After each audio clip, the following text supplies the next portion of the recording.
অসমৰ মুখ্যমন্ত্ৰীক মই ভূমিপুত্ৰ লুৰিণজ্যোতি গগৈয়ে প্ৰশ্ন কৰিব খুজিছো, সোণোৱাল কছাৰী অসমীয়া জাতীয় জীৱনৰ যদি অভিন্ন অংগ হয় তেতিয়াহ'লে এই বাইথ উৎসৱটোত তেওঁলোকে বন্ধৰ দিন ঘোষণা কৰিব লাগে। নেতৃত্ব ধৰিলেও নহয়, বন্ধৰ দিন ভূমিপুত্ৰসকলক সন্মান কৰিলে, তেওঁলোকৰ সংস্কৃতিক সন্মান কৰিলেহে অসমীয়া সমাজ আৰু অসমৰ জাতীয় সভ্যতাক প্ৰকৃত সন্মান কৰা হ'ব।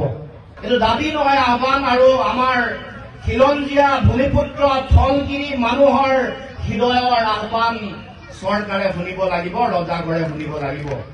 এই মাটি ভেটি, মোৰ মাটি ভেটি, মোৰ ককা আজু ককা কোথাও পুৰিকে দি থৈ যোৱা মাটি ভেটি, ইয়াত মোৰ অধিকাৰ নিশ্চিত হ'ব লাগিব।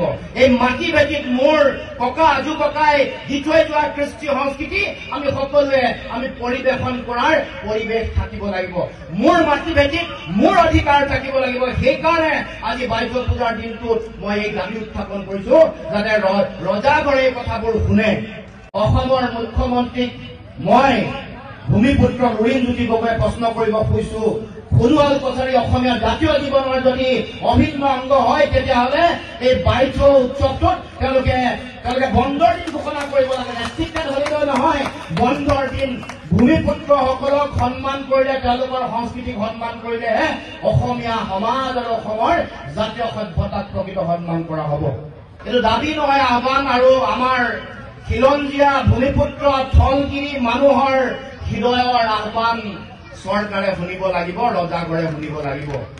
এই মাটি ভেটি, মোৰ মাটি ভেটি, মোৰ ককা আজু ককা কোথাও পুৰিকে দি থৈ যোৱা মাটি ভেটি, ইয়াত মোৰ অধিকাৰ নিশ্চিত হ'ব লাগিব। এই মাটি ভেটিত মোৰ ককা আজু ককাই দি থৈ যোৱা কৃষ্টি সংস্কৃতি আমি সকলোৱে পৰিৱেশন কৰাৰ পৰিৱেশ থাকিব লাগিব।